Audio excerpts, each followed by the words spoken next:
welcome to Paths. I am your host, J.O. Benjamin, and I'm super excited all the way from the UK to have our special guest with us, Rebbi Rosie. How you feeling? Dancer, actor, I don't even know what to say. Oh, neither do I actually.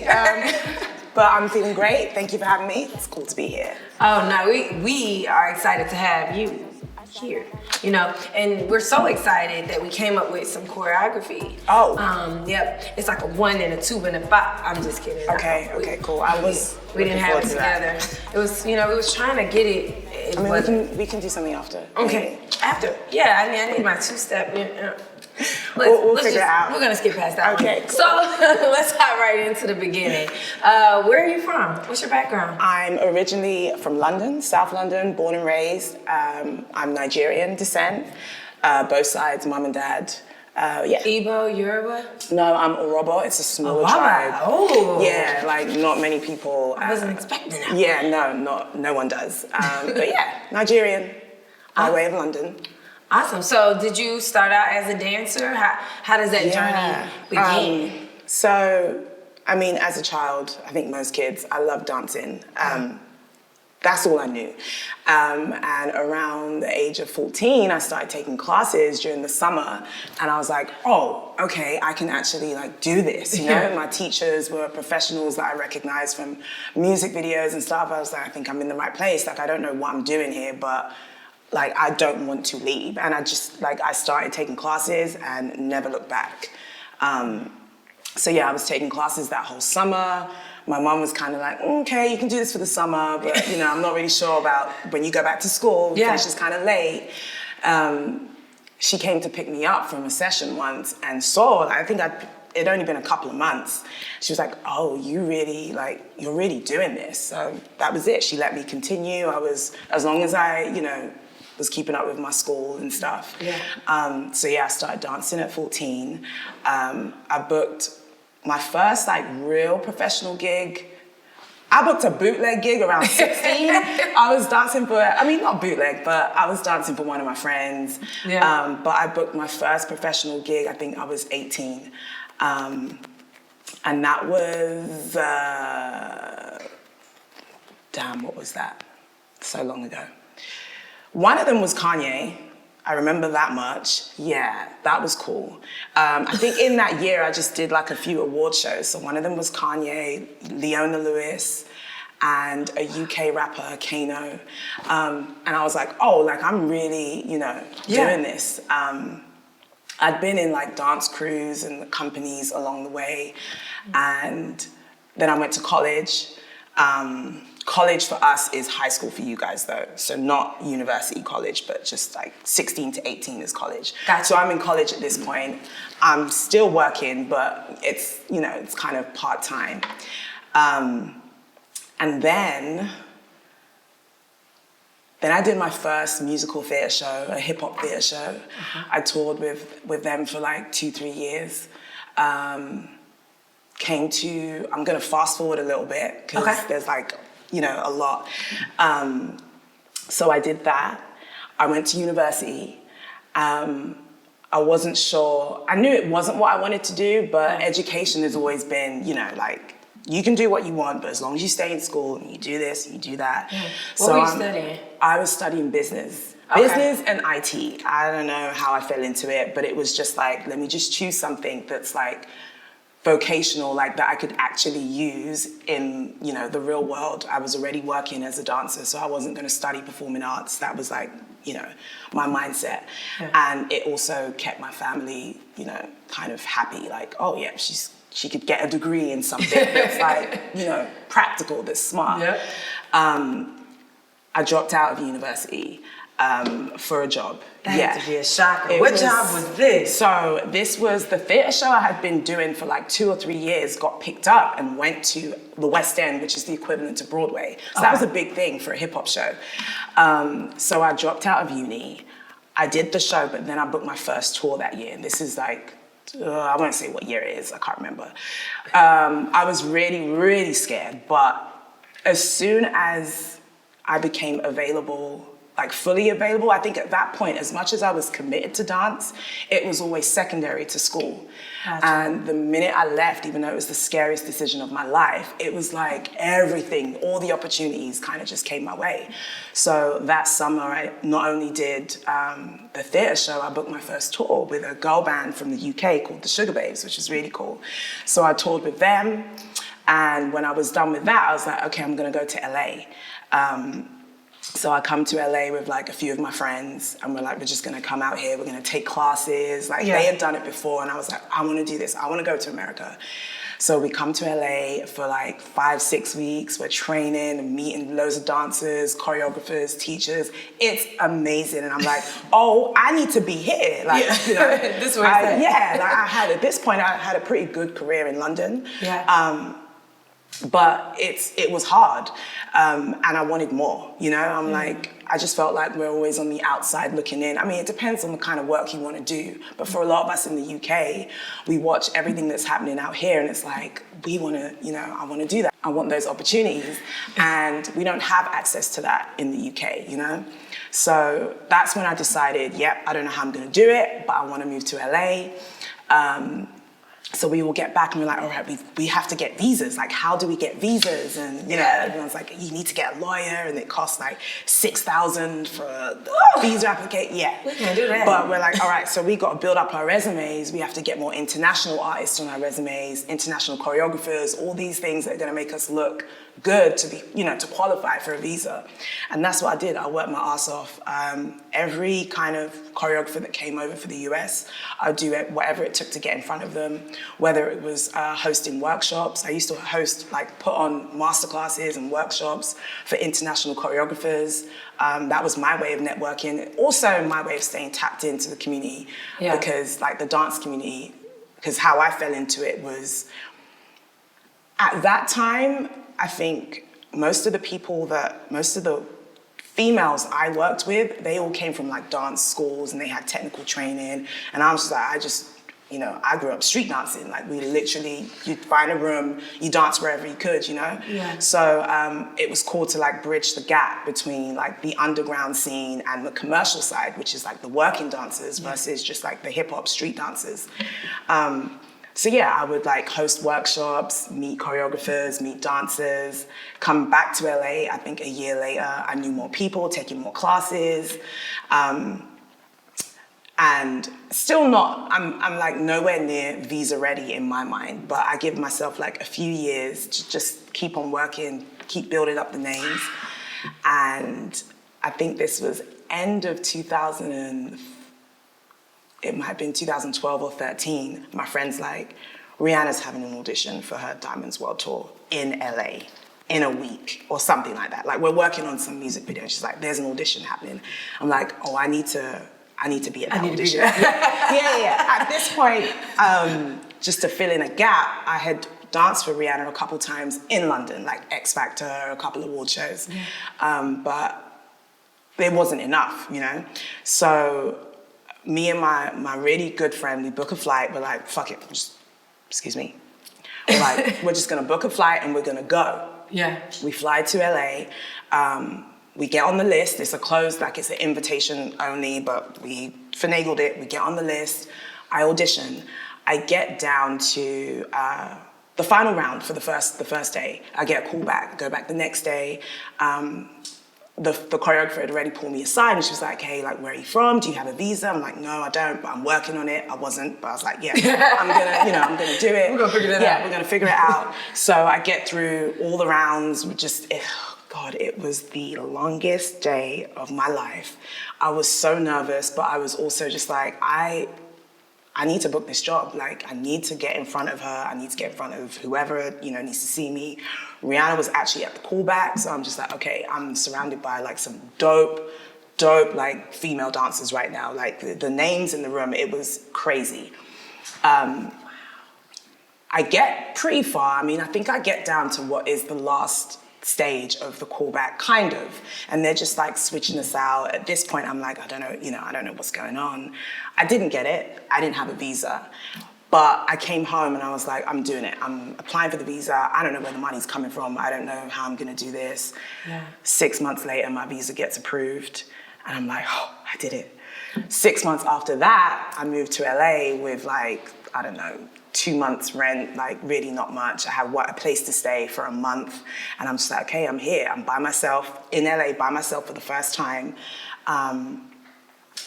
I hated where I lived, so I was just like, all right, I just need to stay out the house, take classes, just stay focused, train, you know, let people know that I'm here, because a lot of people know me, but they just know me as the girl that comes from London, like visits, train and whatever. Like, I need people to know that I'm here, you know? My first year was kind of rough. I was dancing for an artist in the UK, and she was like, okay, well, her team wanted her to like break the States. So that was cool. I got on that right away. I wasn't happy on this gig. It's not what I moved to LA to do, but it was money, right? So it was a way to survive. So I did that for a while. I did that for about 6 months. It didn't end well, parted ways. Booked something else, but it was kind of just like, you know, jobs come in here and there. And to everyone else at home, they're like, oh, you're doing the Billboard Awards, it's great, you're doing this. But I was going through hard times, you know, it's like I was doing good, like I was booking good jobs, but it wasn't consistent. So yeah, I had a few like scares, like sometimes I didn't know how I was gonna pay my rent, and all I wanted to do, like the only thing that was keeping me sane was taking classes, was training, you know? So even if I didn't have a lot of money, I was in class every week. If I had to walk to the studio, if I had to catch the bus to rehearsal, like I was doing that. I was literally just like, I don't know how I'm doing this, but I'm doing it, you know? Like there was just, like going home wasn't an option. I had friends that had tried it. They didn't know how to start over, especially like you establish yourself where you come from, and then we come out here and it's like humble beginnings, you know, you have to start again. But leaving just was not an option, you know, I didn't care how hard it was. I was here to stay. So yeah, my first year was kind of like, I go into the second year and, you know, there's highs and lows.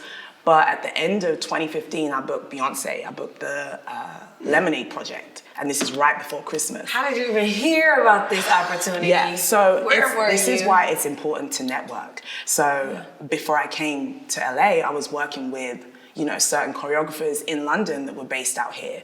So it was just, I didn't get to work with them immediately. I had to kind of wait my turn. But at this point, you know, they were picking up the phone to call me. I had done like a private audition for her previously, which I didn't book, but they were looking for more girls. So I get called into workshop, like to workshops and stuff. And then they fly us to New Orleans and we filmed the Lemonade project, which was incredible. And I decided I'm not gonna go home for Christmas and I'm just gonna stay in LA. I know Rihanna's having an audition for her anti-world tour. So I'm like, okay, this is now like, here we go again, you know, but now I'm here, I've got my visa, there's like nothing standing in the way. I'm a fast forward because there's just, you know, I have so many stories, but I go on tour with Rihanna. Best experience, like one of the best experiences of my life. She's literally my favorite boss to have. Like, she's awesome. It's a family over there. That's my family for life. We tour America and Europe, had an amazing year. And then let's think, I'm gonna fast forward to like another big thing. Let's just say we're in 2018 now and I do Coachella with Beyonce, Beachella, another like, I know. It's crazy because these are the things that I dreamed of, and it's like I'm actually living the dream. You know, you work so hard, and you don't realize like I've arrived at the point that I saw for myself. It's like I'm here now, and then you keep working. It's like here's another dream job. You know, like, and I just think about all those years watching like dancers do things and be like, oh my God, I want to be one of those girls. Like. I wish I could be on that stage. Who's one person you really looked up to, like one of those major influences? So in the UK, my favorite dancer, I never had any female favorites. They were always guys. And he was one of my mentors. He's one of my best friends. He was my first dance teacher. His name's Dwayne. He was in every music video. And so as a teenager, I was just like obsessed with him. Like my mum would be like, oh, he's on the TV again.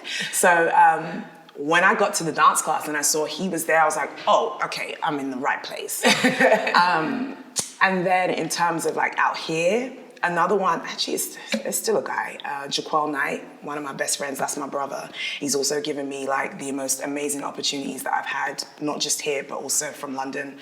And he's choreographed for Beyonce, Megan Thee Stallion, Nicole Scherzinger, all your favorites. He's just I love the way he works, but everything he does is for the culture and for the community, you know? Like, it doesn't matter how far he goes, it's always about that. And so that's why everything he does becomes a movement. It just spreads like wildfire. It's contagious, and he lives, breathes, eats, thinks, drinks, sweats, like blood and tears. It's all about the dance. It's all about the culture. So he's a really, but also he's a businessman, you know, like he's smart, he works smart. Yeah. He inspires me a lot. Female dancers, I mean, all my friends are like the best in the industry, honestly. I'm really lucky to have met them and to be surrounded by greatness. And it pushes me. I'm sorry, are these new friends that are here in They're America, here, or and in some the of them UK? like I've known since even before I moved out here. Some of them we've developed friendships, you know, on Anti, me and Ashley Selden, that's like one of my girls. We became really close when we toured with Ree, and she's danced for everyone. Like, it would be easier to name someone she hasn't danced for. Like, she's worked with everyone. Bianca Bruton, Jasmine Beatty, she's from Atlanta.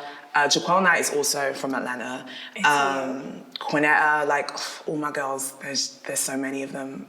I don't want to leave anyone out, but I literally am surrounded by the best in the industry. So curious, so if a student is watching this video right now and they're looking to go into the dance industry, where do they start? You know, like what? Right. I mean, there's no one way. It's so, for starters, the dance industry, especially now, is oversaturated, making it very competitive. Yeah. So the best thing you can do is just be the best you. Like, do whatever it takes to stand out. Yeah. Like, train. Always, like, just work on your craft. But at the same time, everyone is talented, right? Yeah. So the thing that people are going to remember is how you work. Are you smart? You know, be good to people, be respectful, don't be late, be on time, know who you're in the room with, do your research. Yeah.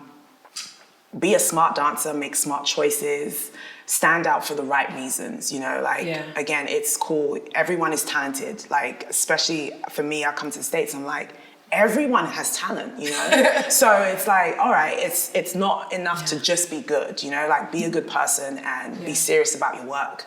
Yeah. And then, like, you know, another, I guess, to prepare you, get an agent. Get your headshots, get an agent as soon as you can.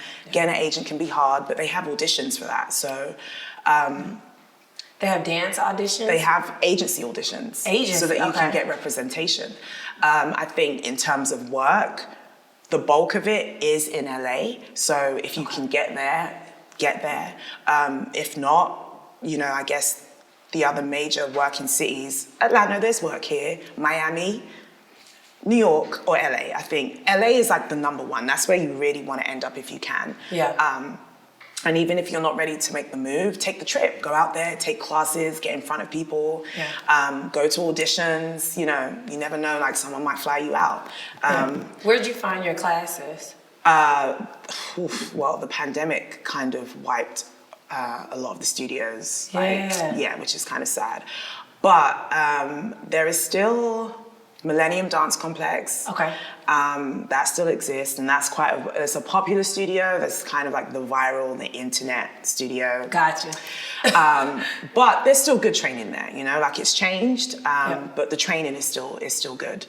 I'm trying to think which ones are left. Literally, like, at least 3 studios closed over the pandemic.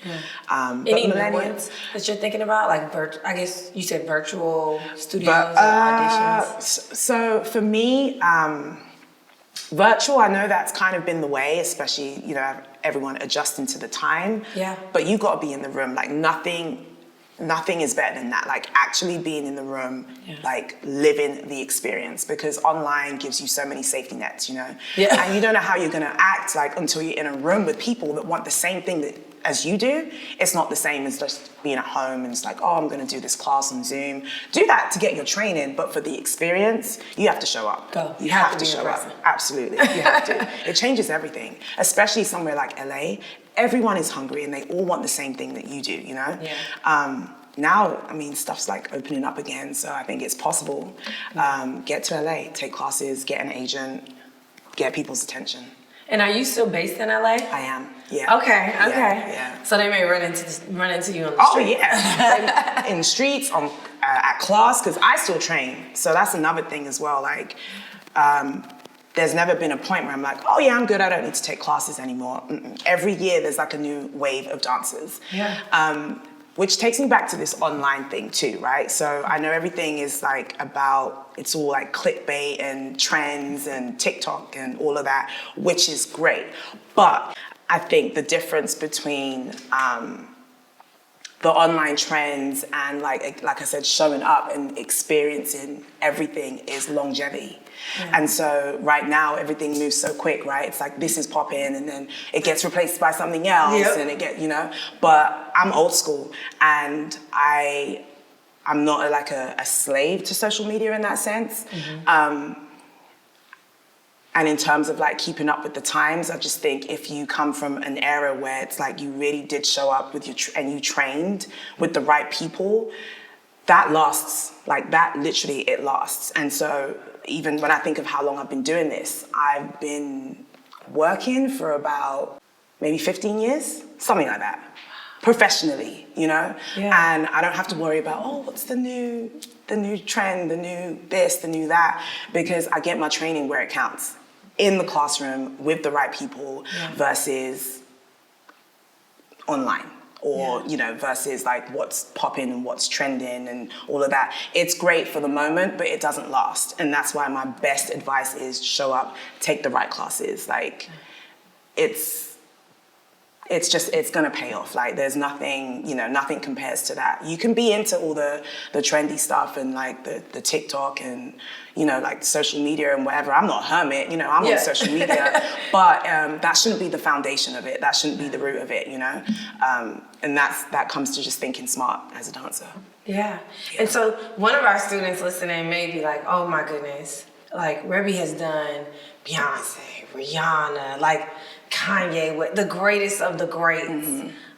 Could you talk to a moment where maybe it wasn't as glamorous or you weren't, you know, super booking? How did you 100% navigate out of that? 100%. Or like a super bad audition and you're like, I don't know what I just did. Yeah, it's honestly, eye on the prize. And every experience is a learning experience, right? So every time it went wrong, it was just like, okay, we'll just try again. You know, you just keep going. When I first started auditioning, I was terrible. Like, I'd be so nervous that I felt like I didn't know what I was doing. I'd be in my head so much. And like almost every door was shut in my face in the beginning, but then it didn't. You know, it's like you just stick it out. If this is what you want, it's eye on the prize and you keep training. You do have to have thick skin. So it's definitely about your mental. Like I said, everybody is talented, right? But like mentally, you have to be tapped in. If this is what you really want, it shouldn't matter that they said no. You try again. You come back tomorrow. You come back the next day, the week after that. It's like, for me, nothing else mattered. Like, it's just like, I'm gonna make it. I'm gonna make it. It's no right now, but one day it won't be. And so perseverance, stay tapped in, like just, keep remembering, like if this is what you want, then you fight for it. It shouldn't be a choice that you make based on validation right now, or just like, oh, well, if I don't get it, then this isn't for me, then it was never for you. You have to have thick skin, for sure. And like I said, it's really competitive, so you just have to keep at it. I think if you stick at it though, like I don't see how it can't work out for you. Like if you're born to do something, you should be doing it, you know? Like, I don't know. For me, there was nothing else that was gonna make me happy. So even if it wasn't going my way at the time, it's like, but this is what I wanna be doing, you know? Yeah, this is what I'm meant to do. Yeah, like literally. So we've been doing these past tweetables, Facebookable, kind of social media comments. Okay. If you could look at the camera and tell a student one statement to encourage them upon their, dancer path, as they go into their dancer path, what would that statement be? And you can feel free to look directly at the camera so they can like feel your vibes in whatever space they're in. Okay, this is something that I've always said to myself. And it's not specific to dance, but just, in life. Yeah. You get back what you put out into the world. So I can expand on that, but just I just feel like you receive what you put out, right? Your energy. And especially with something like so competitive, if you're always negative, like I've seen it happen, like if you stay in this like negative space, it's gonna affect you. Like the universe is gonna respond to that. But if you if you're brave enough to speak the things that you want into existence, like every single day. Yeah. And this is hard for me too, because especially with the dance, I'm a realist, and I'm just like, sometimes I'm afraid to be too optimistic, but it's okay. And like, if you talk about the things that you want, and you believe it and and I mean, obviously you still have to work towards those goals, but like you put it out there, it's gonna come back tenfold. I promise. Oh my God. I promise. And so I'm curious, did you speak acting onto yourself? No, I didn't. That was a great segue. Yeah. You kind of threw the ball for me, so I had to swoosh it real quick. That was just a surprise, honestly. This was different because I didn't think I'd end up here. It was not on my radar. Yeah. And it's always been something that's intimidated me, but like people would assume that I'd want to fall into it, so it's come up in conversation a lot, like over the years, like, oh, why don't you act? You should act. Like, you don't want to act, and I was always just like, oh no, like it's not something that I'd ever tried before, but I just in my mind, I was like, I can't do that. Like, it's not, like I'm not an actor. Not my thing. Yeah, it's not my thing. I'm trying to yeah, so I was just like, no, it's, but this, honestly, it came to me, and at first, I was like, no, because that's my usual response, but then my friend had to check me, and then I had to check myself, and I was just like, what? I have absolutely nothing to lose, but everything to gain, Yeah. And in terms of my dance career, I've pretty much checked off like every kind of achievement that I could have seen for myself. Yeah. So why not? Like, just go for it. Yeah. Let's talk about that though. You said your friend had to check you, and then you had to check yourself. Yeah, he did. So that accountability. Yes, absolutely. Like a couple people tried to convince me, and I was just like, yeah, no. Like I'm not very. Once I make my mind up, I'm like, But my friend, this one friend in particular, Draco, he called me and he was just like, I've watched you come out here, and you rose to the occasion. Like, you've done all these things, you've done great things. You've also helped other people elevate and build who they are. And now it's your time. Like, he literally said that. And I was just like, whoa. I never really pictured myself in any kind of spotlight. I've always just enjoyed the work, And so when he said that, I was just like, yeah, why not? Like, why shouldn't I have a moment? And what have I got to lose? So, also, it had been a long time since I did something that really scared me. And when you do something that really scares you, you learn so much about yourself. And that's when you grow, Like, I'd been pretty... I don't want to say complacent, but I guess I'd been pretty complacent with my dance career. Like I'd worked to get to where I am now, but it's not. And although I'm still experiencing great and new opportunities, it's still just another version of something that I've done before. It's still great, but you know, it's like it's nothing new. It's nothing that's scaring me into any kind of change. And so when I auditioned, look at your face. Oh man, I was terrified, and because I was that scared, I immediately, like at that point, I was like, oh, I actually really want this gig, like because I'm scared, like of how much it scares me. I really want this. Yeah. And that's how I got here. So where are you now, right? We've talked about like where you started and your path and journey as a dancer. Where are you right now? What shows can we expect to see you on, or where can people find you? I mean, so right now I'm here in Atlanta filming Step Up season 3. Okay. Yeah, it's exciting. I'm really just amazed at how much I love it. You know, like something that I really did not see myself doing, didn't think I'd enjoy or be passionate about. Because nothing else has ever compared to dance. I mean, dance is still like my number one, but to know I can be excited about another art form as like just as excited as I was about dancing in the beginning, that's a really great feeling to have right now at this stage of my career. So, yeah.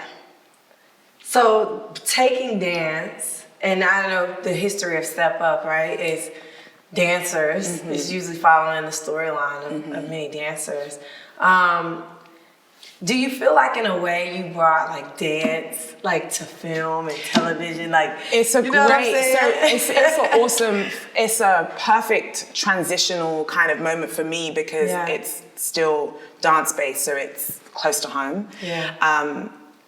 And probably, it feels more familiar because I still have like a comfort level within that, or I at least know, well, this I don't have to worry about, you know, like the dance portion of it, I've been doing that for a long time. And I'm still passionate about dancing, so it's really cool to be able to do that whilst like exploring a new passion. I couldn't think of a better way to kind of move on to something new, you know?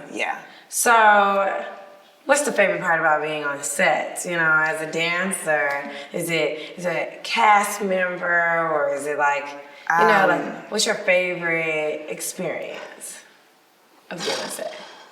I mean, I have nothing to compare it to because this is my first experience, and I honestly feel like I'm being spoiled. Did you say your first?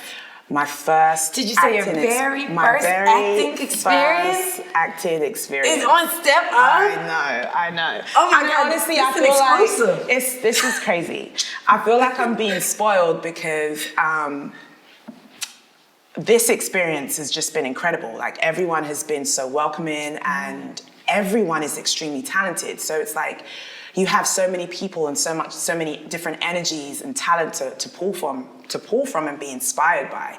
And I only thrive when I'm around greatness, you know? So, I just think that I'm learning and growing so much, even just in the time that I've been here. I've been here since January now. And I have to acknowledge the growth that's happened, you know, since then to now. Like I myself have to remind Rebbi, like there's been growth in these like 4 months you've been here. There has been growth. So but I think I'm being spoiled because everyone is just amazing. Like they welcome me. I'm supported. I get to dance, you know. So I honestly just don't think I could have dreamed of a better first experience. What does it look like for you to kind of log out, right? What does self-care look like? Like, I know sometimes people say when they're a natural born dancer or singer, they sing all the time. But sometimes when that becomes work, almost, or a career, that's not necessarily what they do as self-care. They may do coloring, get their nails done. Well, for me, with dance, my self-care was training, actually. So there is the work, but there's also like my time to just keep exploring my gift and nurturing that, like that's self-care for me. Other than that, alone time, being alone with my thoughts. I used to do things like write down my goals and not really a vision board, but I would write a list of all the things that I wanted. Yeah. And I know it still sounds like work, but that was therapeutic for me, especially when you go back to that list and you're like, did that. Like that's, you know. Other than that, I mean, I'm very social. So I love to be around like my friends and, yeah. I love to shop too. That's like my guilty pleasure. I mean, who doesn't? What's your site? What was it? So many. What was the last item you bought? A Telfa bag. I'm addicted. What color did you get? I'm addicted. I did the bag security drop. So I got 3 colors. I got green, rose gold, and like a metallic blue. And it's Black owned. So, you know, I'm all about that. Yes. Yeah. Oh my goodness. Yeah, that's because actually I'm kind of obsessed right now with finding any Black designers, any Black like brands. I'm like, just you take my money.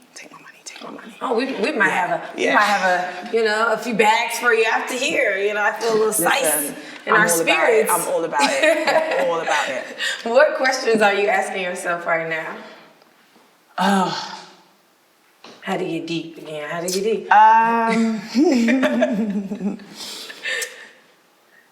I don't know if it's a question, but more so, well, what's your plan? Like, what's next? That's kind of something I need to ask me, you know, because this happened and I didn't expect it.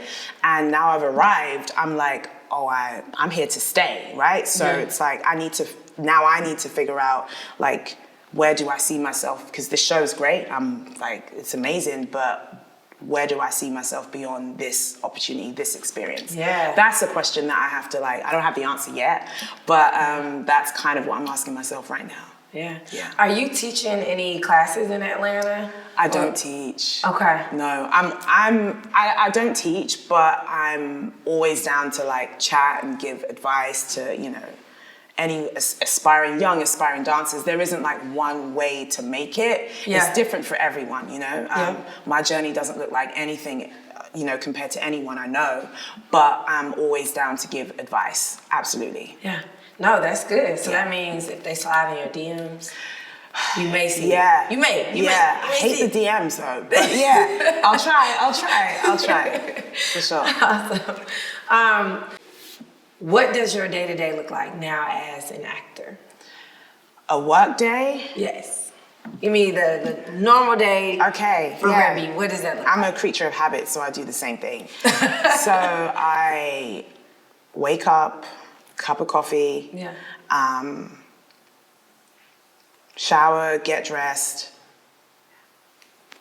look at my lines again, get to set, go through hair and makeup, look at my lines until I know them, and then get to work. That's kind of, I mean, it's pretty routine. Like I wake up in the morning, I have my moment, coffee. I'm like, okay, these are the scenes I'm doing today. Yeah. Okay, this is what happened. I show up to work. Whilst I'm getting my glam done, I'm like, okay, this is what's happening in the scene. And then, I'm still figuring out what my method is, but most recently, that's kind of been it. Yeah. Everything has been, this is all new to me, and it moves really fast, it changes a lot, so I'm just like, okay, well, just make sure you know your lines, just make sure you know what's happening in the scene. So, that's kind of what my day looks like. My weekends look very different. What's the number one thing you're doing this weekend? Boom. Brunch Sunday, every Sunday. I love brunch in Atlanta. Oh yeah, I'll drink the whole pitcher. It's the mimosas. It's the mimosas for me. But it's also it's the Black-owned restaurants for me, actually. Come on. In Atlanta, I love it here. I love it. Oh. Yeah. Sounds like we're gonna go on a date to Nouveau. Wait, what's this? Nouveau. Okay, I haven't been there. Yeah, right down the street. Okay. South Side. Okay, see, I'm all for it. It's good food, good music. I'm all for it. Yes. Yeah. Good food, good music. One question I want to ask before we close out is your character in Step Up. Mm-hmm. Are you speaking English or how was that transition? So, okay, I guess I didn't really talk about the Audition that much, but she is from South London just like me. So I didn't have to change the way I speak or the way I look. And without going into too much detail, our stories, I can kind of relate to her, you know, because she's from London and she's out here. I'm from London and I'm here, so it's kind of cool the way, like, you know, life imitating art type thing. So yeah, no, I'm terrible with accents, so I got really, really lucky. I got really, really lucky. She sounds like me. Could you see yourself doing a role where you had to, you know, maybe change your accent for the role? I would need a lot of practice. I'd probably have to take classes or something with an expert because I'm really not good with accents. But you know, never say never. Never say never. How often do you go back home? Once a year, Christmas. Okay. But due to the pandemic, I haven't been home since 2019, so it's kind of sad.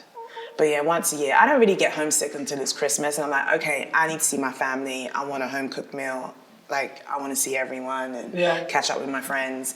Other than that, I'm pretty good throughout the year because, you know, as long as I'm working. But once a year. What's your favorite home-cooked meal? Anything my mom or my nana makes, honestly. I couldn't choose one. Yeah.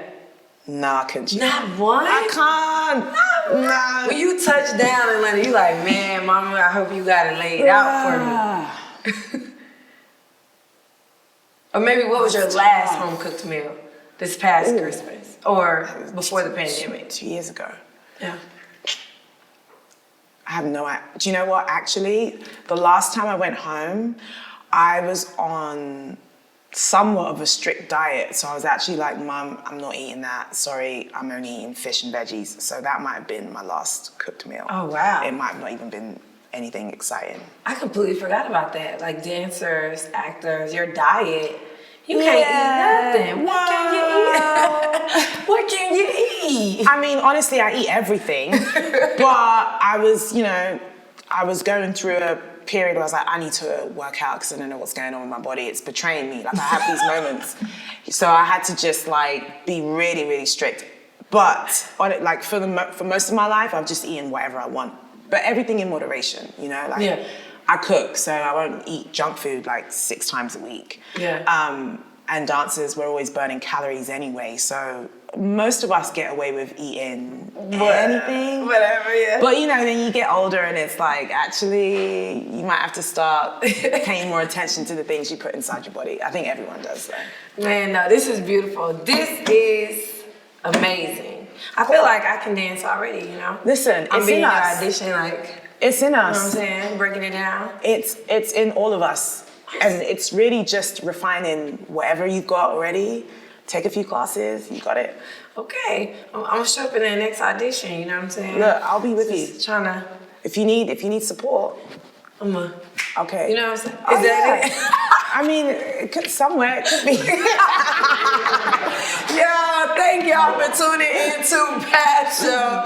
I am your host, J.O. Benjamin, here with our special guest, Rebbi Rosie. We are so excited to have had you today. Thank you so much. And peace and love to everyone, wherever you are. Tune in with us again. Thank you. I love it when you kiss.